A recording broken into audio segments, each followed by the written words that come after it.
Hi viewers, how are you? मैं हूं Shahid Siddique. Today we are gonna discuss about concept of BOD and COD. ये एक छोटा सा टॉपिक है. इसमें हम देखेंगे कि BOD और COD से क्या मुराद है और इसमें दोनों में डिफरेंस क्या है, इनकी रेंजेस क्या हैं. इससे पहले हम टॉपिक को डिस्कस करें, अगर आपने अभी तक चैनल को सब्सक्राइब नहीं किया तो please subscribe the channel and click the bell icon ताकि आने वाली वीडियोस आपको मिलती रहे. Let's start. इसमें हम डिस्कस करेंगे what is BOD and COD, difference between BOD and COD, available limits of BOD and COD as per NEQS guideline. सबसे पहले हम देखते हैं कि BOD से क्या मुराद है. Biological oxygen demand. BOD stand for biological oxygen demand. It defines that how much oxygen is consumed by bacteria to decompose organic matter present in water under aerobic conditions.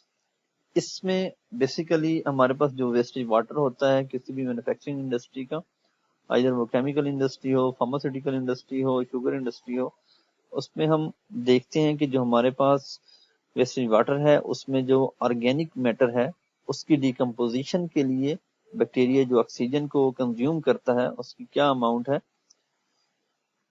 इसमें हम नॉर्मली तौर पर जो wastage water है treatment के लिए ETP plant को use करते हैं, effluent treatment plant. Basic purpose जो है हमारे पास to save environmental impacts, organic matters के जो इन्वायरमेंटल इम्पैक्ट्स हैं उसको इन्वायरमेंटल पोल्यूशन को रिड्यूस करने के लिए हम ETP प्लांट यूज करते हैं. या या अपने वाटर को रीयूज करना हो तो उसमें भी यूजफुल होता है. Incubation concealed water under specified temperature by loss of oxygen in 5 days. Concealed water जो है उसको हम स्पेसिफाइड टेम्परेचर पे 5 दिन के लिए मेंटेन करते हैं. उसमें देखते हैं कि ऑक्सीजन की कितनी अमाउंट कंज्यूम हुई है. यूनिट्स ऑफ मेजरमेंट जो है BOD के वो मिलीग्राम पर लीटर है. Micro organisms consumes very low amount of oxygen, that's why they decompose very slowly and BOD testing take 5 days for test.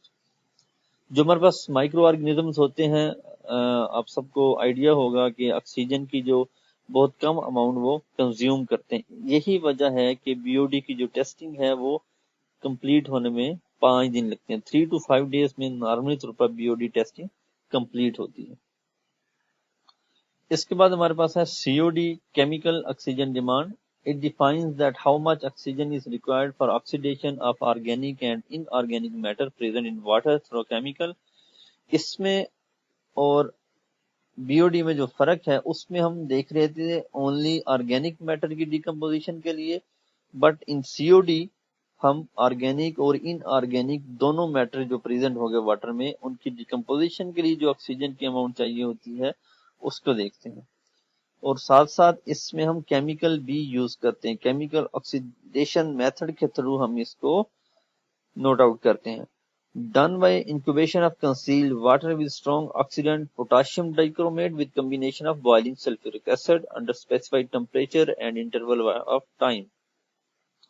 इसमें हम जैसा कि नाम से भी आइडिया की केमिकल यूज करते हैं केमिकल ऑक्सीडेशन के लिए. उसमें हम पोटाशियम डाइक्रोमेट जो कि एक स्ट्रॉन्ग ऑक्सीडेंट है उसको हम यूज कर रहे होते हैं सल्फ्यूरिक एसिड के बॉइलिंग सल्फ्यूरिक एसिड कॉम्बिनेशन के साथ और एक पर्टिकुलर स्पेसिफाइड टेम्परेचर रेंज में. ये टेस्ट जो है 2 से 3 आवर में कंप्लीट हो जाता है, 2 to 3 आवर्स. इसीलिए COD testing is faster than BOD. इन दो चीजों की मेजरमेंट जो है जो रेंजेस है वो डिपेंड करती है कि डिफाइन करती है कि आपका जो ETP प्लांट है एफ्लुएंट ट्रीटमेंट प्लांट, इधर उसकी एफिशिएंसी ठीक है या नहीं, क्या वो प्रॉपर वर्किंग कर रहा है या नहीं. अगर तो ये दोनों पैरामीटर्स और भी पैरामीटर्स हैं, नॉर्मल तौर पर ये फंडामेंटल्स हैं दोनों, कि अगर BOD और COD रेंज में है एज पर NEQS गाइडलाइन तो आपका जो ETP है वो प्रॉपर वर्किंग में है, उसकी एफिशिएंसी ठीक है. अगर ये दोनों आउट ऑफ रेंज है तो इट मींस कि आपका ETP जो है या तो उसमें केमिकल की ट्रीटमेंट बेहतर नहीं हो रही या उसकी कोई और इश्यूज हैं, उसकी एफिशिएंसी बेहतर नहीं है. इसके बाद हम देख लेते हैं कि NEQS stand for national environmental quality standards. जो उन्होंने गाइडलाइन दी हुई है उसके मुताबिक सीओडी की जो लिमिट है वो not more then 150 milligram per litre होनी चाहिए फॉर एटीपी ट्रीटेड वाटर के लिए। रिपीट करते चलूं, ATP stand for effluent treatment plant, और बीओडी जो है वो not more than 80 milligram per litre for ATP treated water. ये दोनों पैरामीटर्स की जो रेंज लिखी हुई है ये एटीपी ट्रीटेड वाटर के लिए लिखी हुई है। अगर आपके बीओडी और सीओडी इन रेंजेस में है, COD not more then 150, BOD not more then 180, sorry not more than 80, it means आपका एटीपी वर्किंग कर रहा है, आपका जो वाटर है वो रेंज में है, सेफ है, इन्वायरमेंटली इम्पैक्ट उसके सेफ है। और keep in mind COD is always greater than BOD. ये एक छोटा सा टॉपिक था।